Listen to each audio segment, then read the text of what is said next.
महाभारत के युद्ध क्षेत्र कुरुक्षेत्र में जब धर्म और अधर्म आमने सामने खड़े थे, तब पांडवों की ओर से एक ऐसा योद्धा उतरा जिसकी उम्र तो कम थी, पर साहस और शौर्य किसी महारथी से कम नहीं था।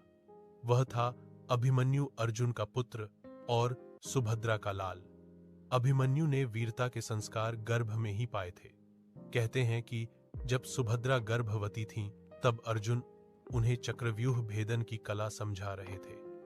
सुभद्रा बीच में ही सो गईं, इसलिए अभिमन्यु को चक्रव्यूह में प्रवेश का रहस्य तो ज्ञात था, लेकिन उससे निकलने का नहीं। कुरुक्षेत्र के 13वें दिन कौरवों ने पांडवों को तोड़ने के लिए चक्रव्यूह की रचना की।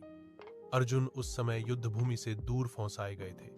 ऐसे में पांडवों के पास अभिमन्यु के अलावा कोई विकल्प न बचा। युधिष्ठिर के आदेश पर अभिमन्यु ने चक्रव्यूह भेदने का साहसिक निर्णय लिया। मैं चक्रव्यूह में प्रवेश कर सकता हूं, यह कहते समय उसके चेहरे पर न भय था, न संशय, सिर्फ कर्तव्यबोध। अभिमन्यु ने चक्रव्यूह तोड़ दिया। भीतर पहुंचते ही उसने अकेले ही कर्ण, द्रोण, कृपाचार्य जैसे महान योद्धाओं का सामना किया। उसकी तलवार बिजली की तरह चमकती रही और रथ ध्वस्त होते गए।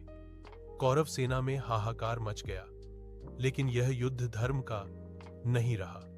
नियमों को तोड़ते हुए कौरवों ने अभिमन्यु पर एक साथ हमला किया। उसका रथ टूट गया, अस्त्र शस्त्र छिन गए, फिर भी वह पैदल खड़े होकर युद्ध करता रहा। अंत में अन्याय और छल के बीच वीर अभिमन्यु वीरगति को प्राप्त हुआ। उसकी मृत्यु केवल एक योद्धा की हार नहीं थी, वह अधर्म की सबसे बड़ी गवाही थी। अभिमन्यु का बलिदान पांडवों के हृदय में अग्नि बनकर जल उठा।